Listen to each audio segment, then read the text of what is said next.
நாகை மாவட்டம் கீழையூர் காத்தாயி அம்மனின் அருள் அடியவர்கள் அனைவருக்கும் வணக்கம். இன்றும் என்றும் உங்களுக்கு மகிழ்வான செய்திகள் தொடர நெஞ்சம் நிறைந்த வாழ்த்துகள். தெய்வங்களின் கண்ணியத்தையும் மரியாதையையும் நிலைநிறுத்துவதற்காக தெய்வ செயல்முறைகளில் பிரம்மா இப்படி பல விதிமுறைகளை வைத்துள்ளார். ஏன் எனில் அனைத்து தெய்வங்களும் பரபிரம்மனின் தெய்வ கதிரலையில் இருந்து வெளிவந்தவர்களே என்பதனால் அவர்களை அவமானப்படுத்துவது அல்லது குலதெய்வங்களின் அதிகாரத்தை குறைக்கும் வகையில் பிற தெய்வங்கள் செயல்படுவது போன்ற செயல்கள் அனுமதிக்கப்பட்டால் பரபிரம்மனின் தெய்வ தோற்றங்களின் செயலை இழிவுபடுத்தும் விதத்தில் அமைந்துவிடும் என்பதனால்தான் இத்தகைய கண்டிப்பான விதிமுறைகள் உள்ளன.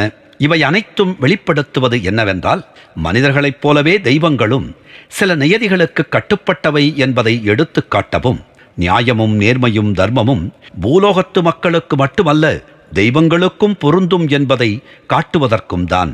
தற்கால கணினியைப் போலவே பிரம்மாவிடமும் சூப்பர் கம்ப்யூட்டர் இருந்திருக்க வேண்டும் என்பதனால்தான் பறந்து விரிந்துள்ள இந்த பிரபஞ்சத்தில் எந்தெந்த இடத்தில் என்னென்ன தெய்வம் அவதரிக்க வேண்டும் என்பதையும் தெய்வங்களின் செயல்பாடுகளை தெரிந்து கொள்ளவும் தாம் வெளிப்படுத்திய ஆத்மாக்களின் ஜனன மரண விவரங்களை நுணுக்கமாக பதிவு செய்து வைத்துக் கொள்ளவும் அது அவருக்கு தேவையாக இருந்துள்ளது.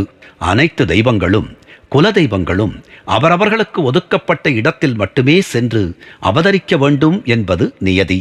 அதனால் எந்த இடத்தில் அவர்கள் அவதரிக்க வேண்டுமோ அவற்றை குறித்து குழப்பமடையக்கூடாது என்பதற்காக பிரம்மா இந்த விதிமுறையை நிறுவியுள்ளார்.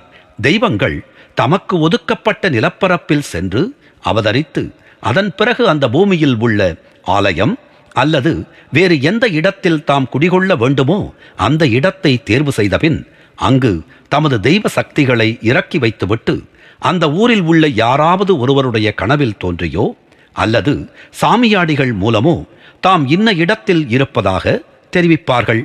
அவர்களது கட்டளைகளுக்கு ஏற்ப உள்ளூர் மக்களும் அந்த தெய்வ கனவில் கூறிய அதே இடங்களில் அந்த தெய்வங்கள் கூறிய அதே உருவில் சிலைகளை செய்து வைத்து வழிபடுவார்கள். தெய்வங்கள் எங்கு வெளிப்படுகிறார்களோ அந்த இடத்தை புனிதமாக்கி தமது தெய்வ சக்திகளை அங்கு இறக்கி வைக்க வேண்டும்.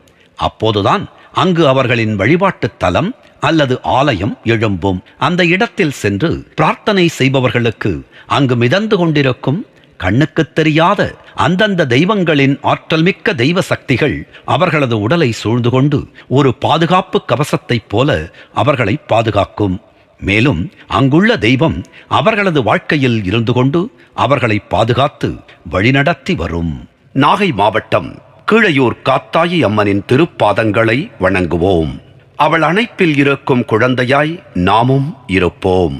நாகை மாவட்டம் கீழையூர் காத்தாயி அம்மன் நம்மை காத்து அருளுவாள். நன்றி, வணக்கம்.